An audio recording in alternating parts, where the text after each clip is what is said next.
முன்னொரு காலத்தில் ஒரு புலவர் வாழ்ந்து வந்தார்.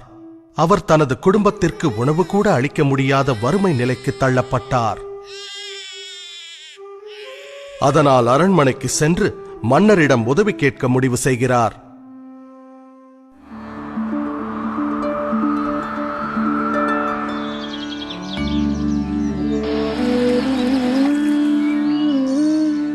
மன்னரை கண்டதும் புலவர் தனது பாடல்களை பாட ஆரம்பிக்கின்றார்.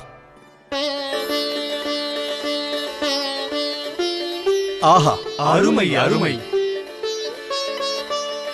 பாடல்களை கேட்டு மனம் மகிழ்ந்த மன்னர் என்ன பரிசு வேண்டும் என கேட்கிறார். சீராக அடுக்கப்பட்ட அழகான சதுரங்க பலகையை காண்பித்த புலவர், மாமன்னா, சதுரங்க பலகையின் முதல் கட்டத்தில் ஒரே ஒரு நெல்மணியை வைத்த பின் ஒவ்வொரு கட்டத்திற்கும் அதனை இரட்டிப்பாக்கினால் அதை தக்க பரிசாக ஏற்றுக்கொள்வேன். நிச்சயமாகவா? தங்கம் வேண்டாமா? நெல்மணிகள் போதுமா? ஆம் மன்னா என்றார் புலவர். அப்படியே ஆகட்டும். மன்னர் உத்தரவிட அவையினர் நெல்மணிகளை வைத்தனர். முதல் கட்டத்தில் 1, இரண்டாம் கட்டத்தில் 2, மூன்றாம் கட்டத்தில் 4, நான்காம் கட்டத்தில் 8 என நெல்மணிகளை அடுக்கினர். 10ஆம் கட்டத்திற்கு வந்தபோது நெல்மணிகளின் எண்ணிக்கை 512 ஆனது. 20ஆம் கட்டத்திற்கு வந்தபோது நெல்மணிகளின் எண்ணிக்கை 5,24,288 என அதிகரித்தது.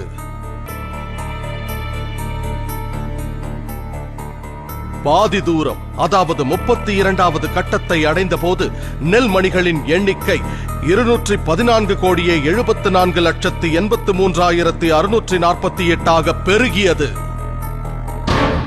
விரைவில் நெல்மணிகளின் எண்ணிக்கை கோடான கோடிகளை தாண்டியது.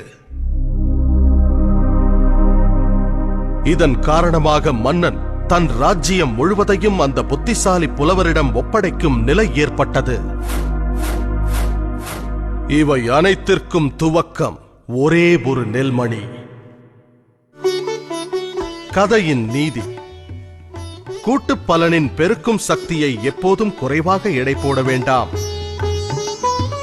ஒவ்வொரு மாதமும் ஒரு சிறு தொகையை நீங்கள் தவறாமல் முதலீடு செய்து வந்தால் உங்கள் ஓய்வு காலத்தின் போது அந்த தொகை பன்மடங்காக பெருகி நிச்சயம் பலன் தரும்.